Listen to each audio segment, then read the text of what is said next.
Welcome to Happily Ever After is just the beginning. Keeping your relationship not just together, but happy, and we mean truly happy, is part art and part science. You've come to the right place. Here's your host, Leslie Dories.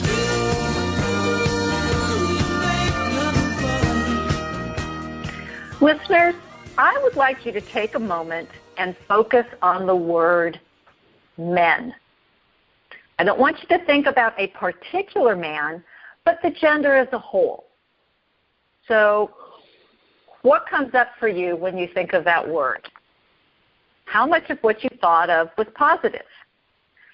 Now I'd like you to think about a particular man, maybe your father, your partner, your son, or maybe it's yourself.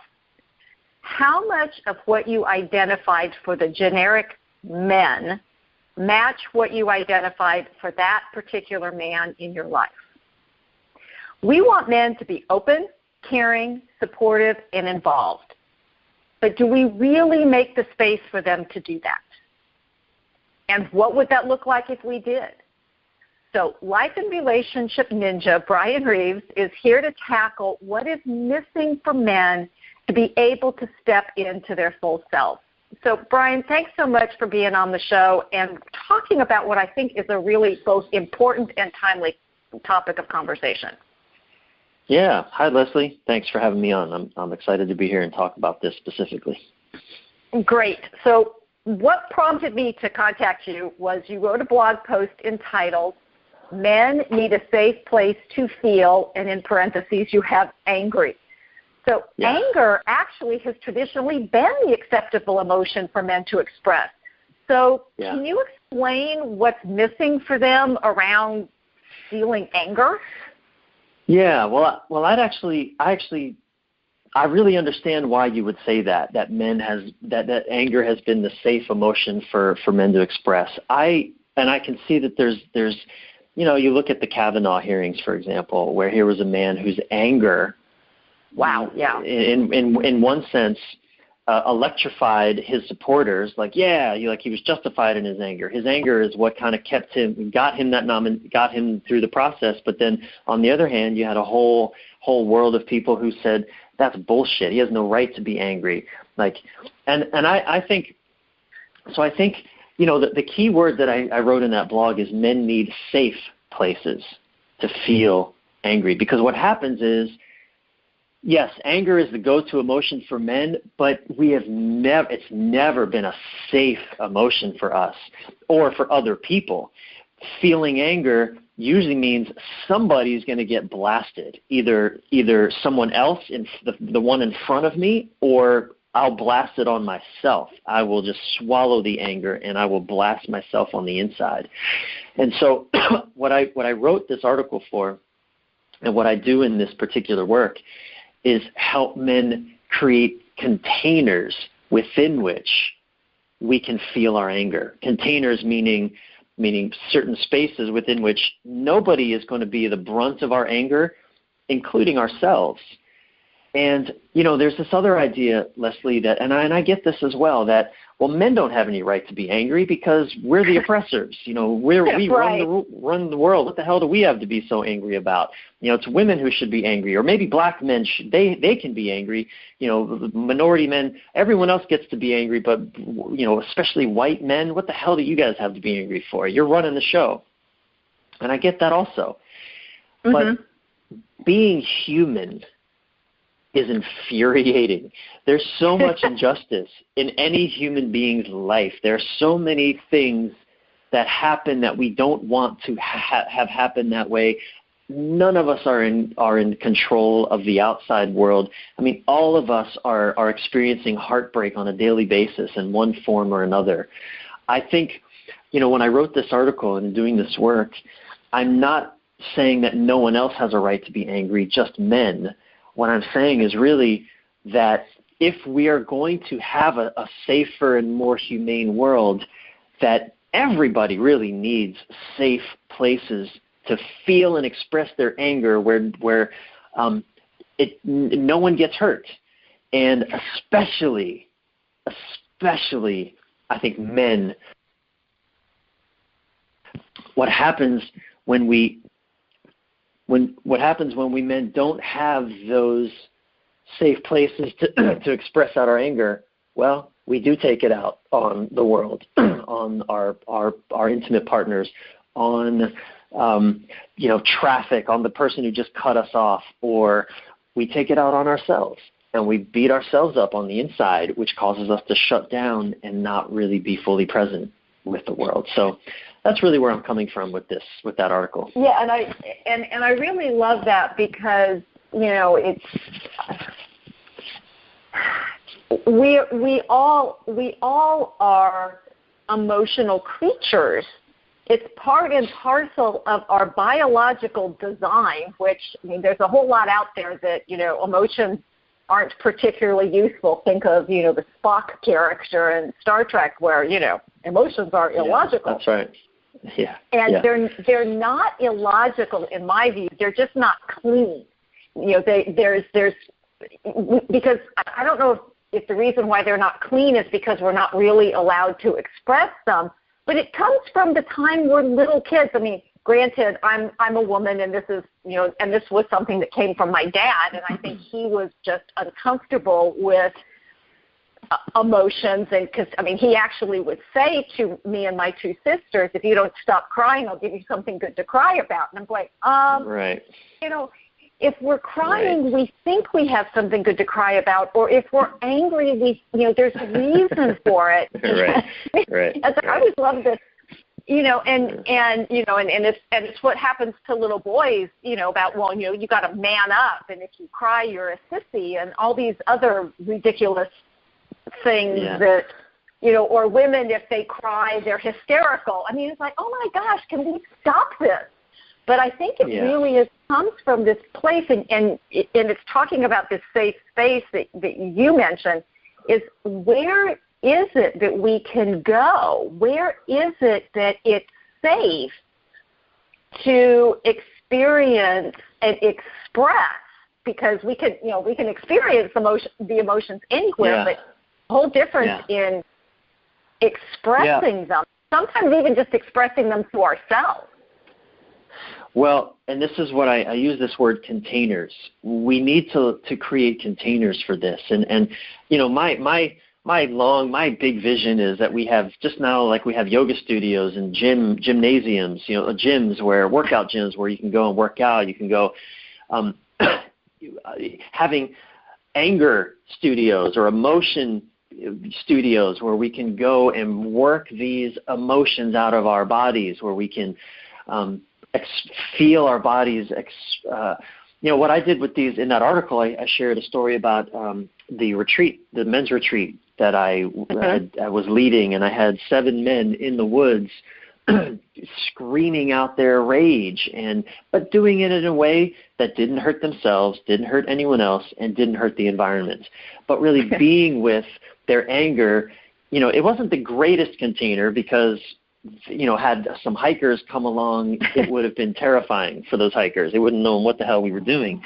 But we were otherwise, though, we were in a really good container where we could just, get it out of our bodies and express, just be with this raw emotion, which is incredibly invigorating. And I think this is what happens for a lot of men, is because we don't have containers.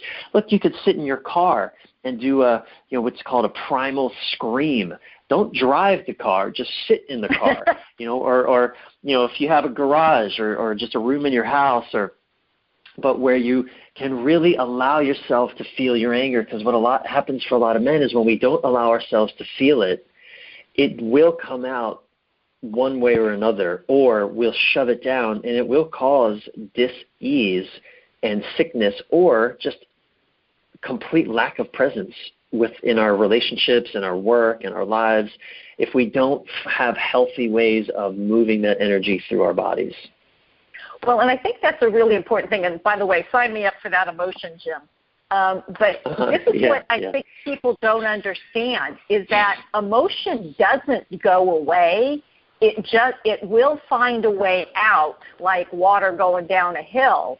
It's going to find the path of least resistance. And sometimes, like you're talking about, that path of least resistance is to turn it inwards, but it's still going to do its emotions are still going to have their impact. And so I think it's critically important that people who try to shut out or shut down or turn off emotions have no concept of what it is they're doing. They're actually doing damage. But I did want to go back to something that you said earlier, and it was talking about especially white men and being angry and what do they have to be angry about. But you actually specifically talk in this article about what some of the drivers of men's anger, and that would be men, all, just collective, white, black, Asian, Hispanic, you name it, whatever, just men. What is it that is the source of their anger? Well, two main things that I see, and one is, as we're growing up as children, especially when we get that message, don't feel what you're feeling. Don't cry. Boys don't cry. Don't be a pussy or be a girl, like as if it's bad to be a girl, all that stuff. We're essentially being told to deny our nature. Deny our nature. That is infuriating to anybody. When you're told to deny who you are in this moment, don't be who you are right now. Don't be it. Be something you're not. That inherently is frustrating to the mind, the body, the being. I mean, think about it as an adult man. Whenever we're told to be something different than we are, it's immediately infuriating. So we grow up with that throughout our childhood, being told to deny so much of our humanity. There's just so many ways that we're shamed as boys and then teenagers.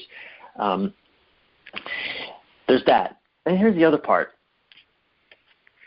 So many of us grew up without feeling a deep connection with our fathers and our grandfathers. We grew up and feeling very alone in the world. Grew up.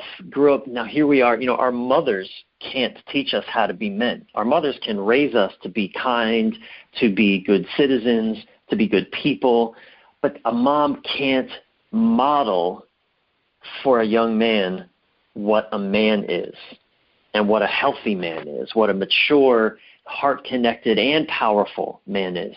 And so most of us grew up with male role models who were very dysfunctional or if not just outright missing, or they were present but not really present.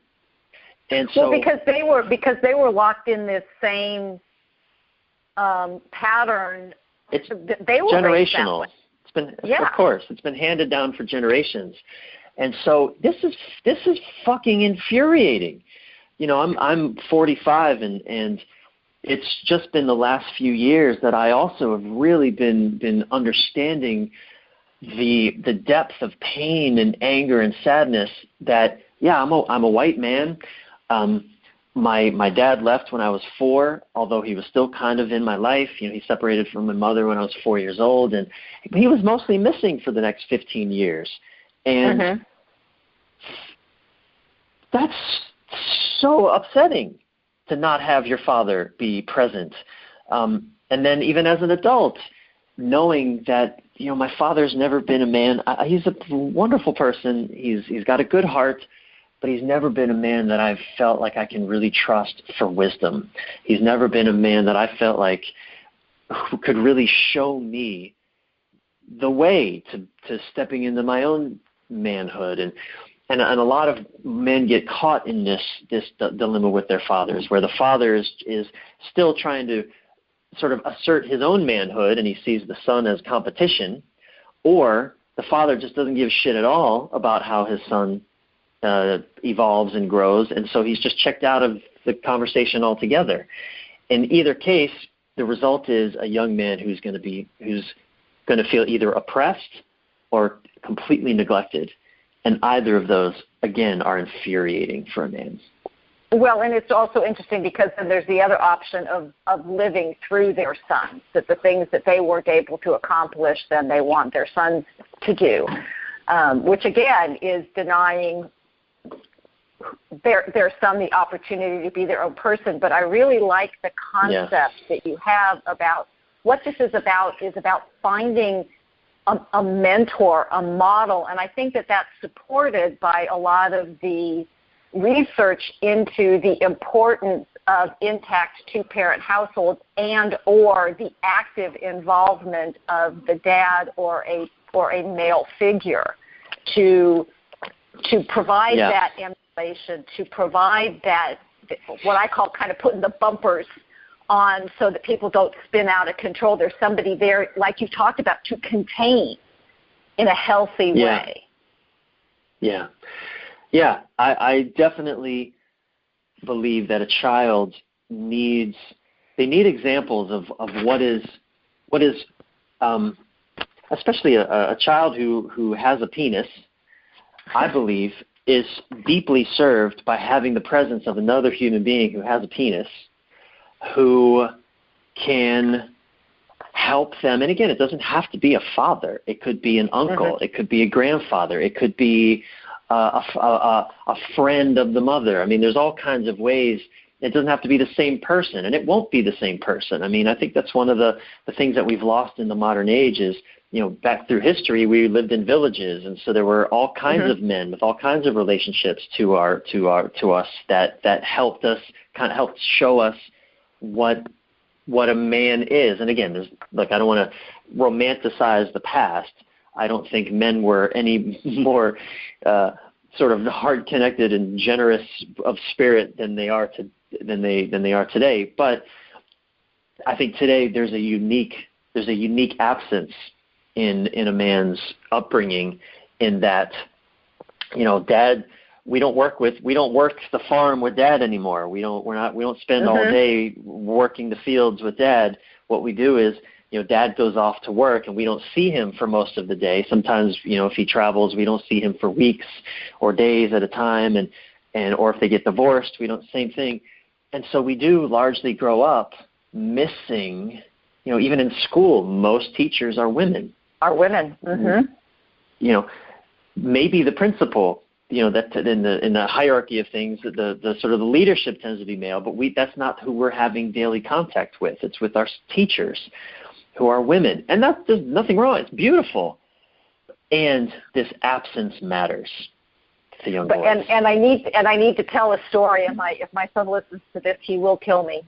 But boys notice the difference very early on, because my son was not yet. Maybe he was 2. I think he might have been 2 when he happened to see both his father and me without our clothes on, and made a comment about that I was missing a certain appendage. And so they noticed very early. And so this is a really important thing for people to consider. Now, this is Happily Ever After. It's just the beginning on webtalkradio.net. I'm Leslie Dories, and I'm talking about men and anger and other emotions as well with relationship coach Brian Reeves. And the stereotypical view of men does not serve anyone. And while we've been talking about it, men have thrived in some areas, it hasn't come without a cost, both to them and to those around them. And in the best of all worlds, both men and women are able to be their authentic selves and be accepted. Most of us struggle with unspoken expectations of how we should be as men and women, and this impacts how we show up in our most intimate relationships. And if this resonates with you and you would like to change it, I invite you to contact me to learn more about my 90-day Hero Husband project. You can reach me at area code 919-924-0463. Again, that's 919-924-0463, or send me an email at Leslie, Lesli, at foundationscoachingnc.com. That's FOUNDATIONS, coaching, N as in Nancy, C as in Charlie.com. And now I want to get back to this important conversation with Brian. And so one of the things that you talked about in your article is how anger is related to sadness. So can you elaborate on that? Yeah, I once heard a friend of mine, another coach who works with men, his name's Joshua Hathaway, define anger as the place where passion meets powerlessness. Passion meets powerlessness. Interesting. So we have a passion, which means like a desire for an experience, and then powerless to create it or to have it. And so the natural eruption is anger, especially for men. And what I find is that, especially when we do this kind of anger yoga practice, which I think we've talked a little bit about, but this, when we start to just allow ourselves to feel our anger, whether through a meditation, there's different kind of meditation where you can feel your anger, or through therapy, processing anger, whatever, underneath is sadness. It's the passion that is unfulfilled. There's a grieving that has not been experienced in the body. And so we hold it, anger is a form of kind of resisting what is. And a particularly persisting anger and it's interesting, a lot of men will say, well, I'm not very angry. But they'll say it when they're, even though their body's very tight, they're stiff in their body. Yeah, they say it through clenched teeth. Yeah. They say it through clenched teeth. And what I find is that actually a man generally, again, living on planet Earth is fucking infuriating. There's so much injustice we're experiencing on a daily basis. Just the fact that we die is an injustice in itself. So anger is such a part of our human experience, and so much of what is underneath it is unprocessed grief. There's a grieving. For example, my father. I'm never going to have a childhood where my father was present. That's not available to me in this lifetime. It's done. It's over. And it still hurts, and I can be angry even still today. I don't have the relationship with my father that I long for, and I don't know how to create it. I've worked, I've had conversations with him. He's still alive.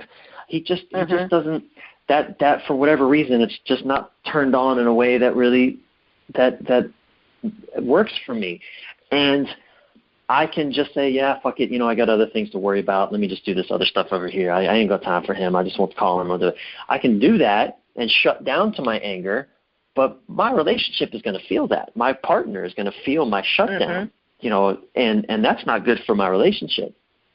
So what's had to happen is to feel the sadness, to really be with my sadness of the grieving of, wow, this is like the death of a dream that never will be. And that's what, there's so much for us men to grieve.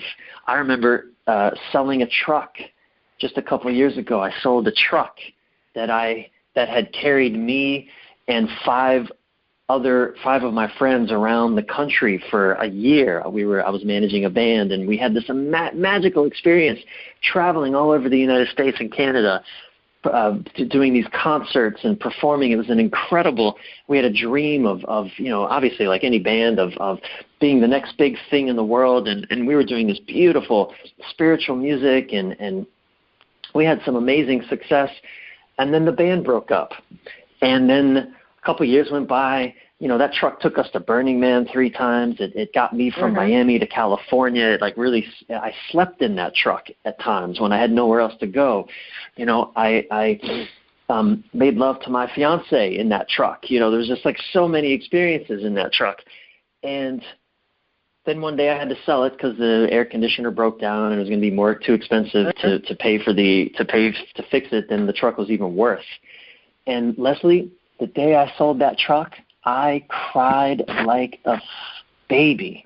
I sobbed and cried. I had no idea that I had, and this was, I was finally processing the grief of the band not gaining the success that we wanted, of losing, like once the band broke up, these 5 men, the 6 of us, we all kind of split ways, and we never really got to be with each other again, and we were brothers.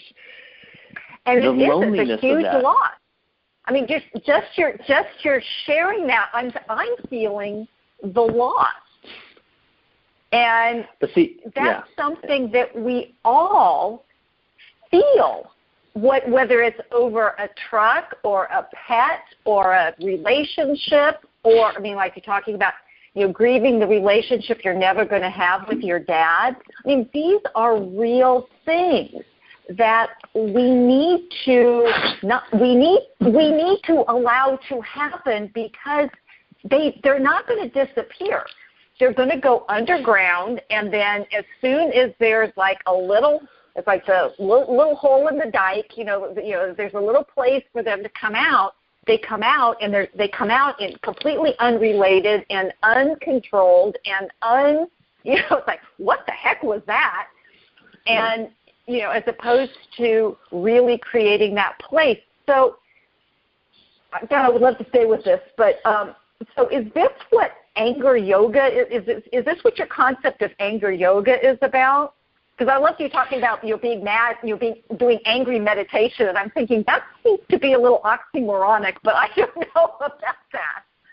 Yeah, well, I think there's a lot of there's many ways to meditate, and I think one of the most powerful meditations that I've ever done in meditative practices is to set a timer for 20 minutes in whatever my meditation space is, and it could be, again, it depends on what you're experiencing, what you're going through, but just setting a timer for 20 minutes and then being fully in the feeling experience rather than rationalizing away anger or rationalizing away. I've heard of men who, I remember a story a friend of mine told about a young boy who had just lost his mother, and the father basically told the kid, look, get over it. Your mom's gone. That's it.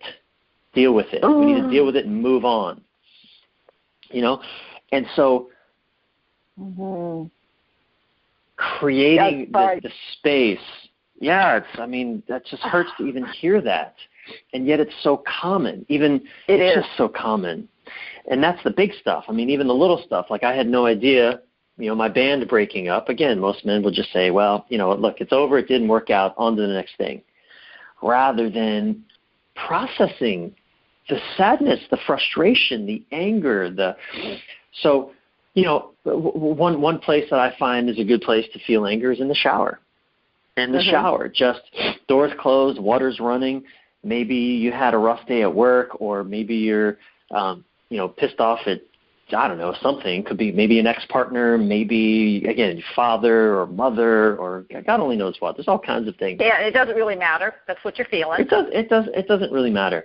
And in the shower, maybe giving sort of some guttural, and you'll forgive me here for a minute. I'm going to be kind of nasty, but maybe it's in the shower. I remember going through this a few years back with an ex-girlfriend that, it was two or 3 years after we broke up, and finally some anger. I was going through some anger, and I remember being in the shower going, now, again, I'm in the shower. Nobody hears me. I'm not going to say these things to her. I'm not going to say these things to anybody. It would be horrible to say these things to someone or to write a letter and send. It'd be horrible.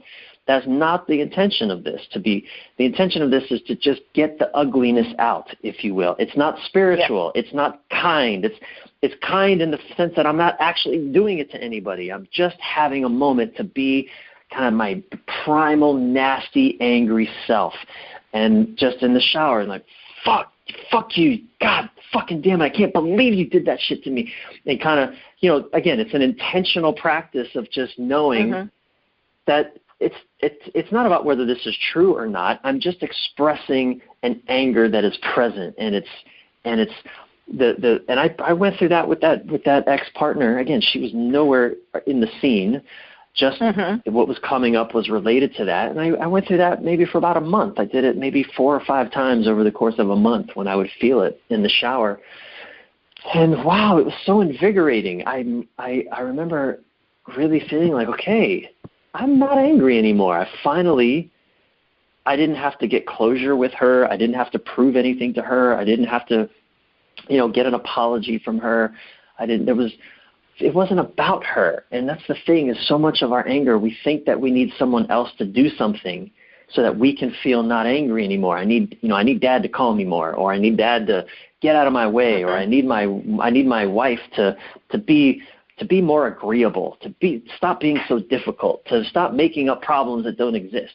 I need traffic to be faster. It's endless.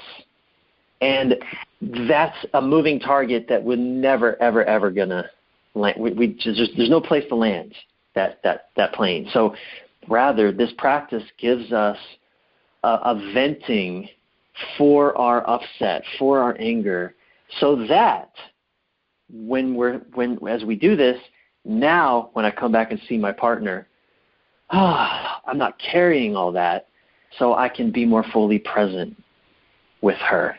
And I'm not seeing her through the filter of my anger and my resistance, but rather I'm seeing her with more clear eyes as this is the woman I love. This is the woman I've chosen. So I can be with her, knowing that I can also be with my anger. I can be with both. And that's really the great gift of this practice. And I think the mastery of man is to learn how to be with these paradoxes, knowing that the world is never going to be the way I want it to be exactly.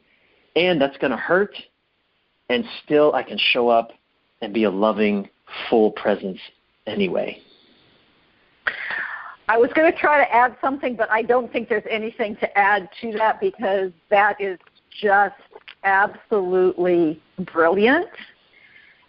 And what makes it so brilliant is that it is true. So can you please tell people where they can learn more about this practice, this concept of feeling what we feel without having to, apologize for it? I mean, obviously we need to be situationally aware, which I think this practice helps people to be, because if you have a safe place to let it out and you do it regularly, then it doesn't build up and come out when you're not expecting it. So where can they learn more, Brian? So I write a lot about this on my website, Brian with a Y, Bryan, Reeves, Reeves, BrianReeves.com. That article there, Men Need Safe Places to Feel Angry, is there. I write a lot about this dance of masculine and feminine intimacy and helping men, again, really understand. I think I love being a man. It took me a long time to love being a man, and to understand these primal rhythms and to own my anger and without apologizing for it, but also without beating other people up for it. So I write a lot about that and that paradox I spoke of. I think as men, when I talk about this, men, there's sort of a knowing like, ooh, yeah, that feels right. Knowing that there's this paradox of, how can we show up in a world that is going to constantly disappoint us and challenge us? How can we show up and still be powerful and not lose ourselves and connect to our hearts and our balls and bring all of that power to the table in a way that really lights up the world, even as the world continues to try to, subvert our attempts to save it. It's all on my website, BrianReeves.com. Absolutely, because lumping all men into a box is just as unfair and dangerous as lumping all women together. We're all individuals with unique experiences and perspectives, and creating a world where this is not just allowed but also celebrated is the path to the critical connections that we all need in order to thrive. Now, I got to tell you, if you've been listening today, it isn't an easy path to walk. It takes courage and perseverance. And what I'm doing is inviting you to take the journey. So hopefully you'll keep listening to the show to learn more about relationships and how to be yourself in them. And until next week, stay loving.